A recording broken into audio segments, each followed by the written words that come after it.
पुणे में 14 नवंबर को अपला पुणे साइक्लोथॉन का इनेकाद किया जा रहा है। ये एक पुलिस पब्लिक साइकिलिंग इंटरफेस है। पिंपरी चिंचोड़ के police commissioner Krishna Prakash, PCMC के कमिश्नर राजेश पटेल मुकामी सतह पर स्पोर्ट्स को फरोग देने के मकसद से साइकिलिंग को बढ़ावा देना चाहते हैं। कृष्ण प्रकाश ने स्पोर्ट्स से रगबत रखने वालों से इस मुकाबले में शिरकत की अपील की है। उन्होंने कहा कि अपला पुणे साइक्लोथॉन को मुल्क की सतह पर एक आंदोलन बनाने की जरूरत है। हिंदुस्तान की आज़ादी के 75 साल के जश्न के मनाने के तहत ये बेहतरीन मौका साबित होगा।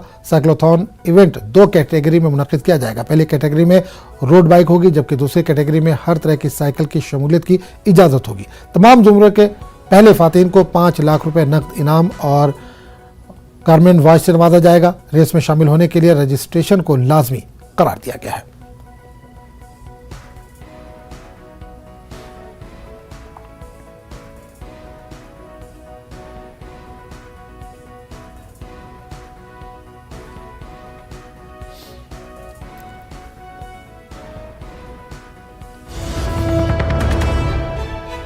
और जब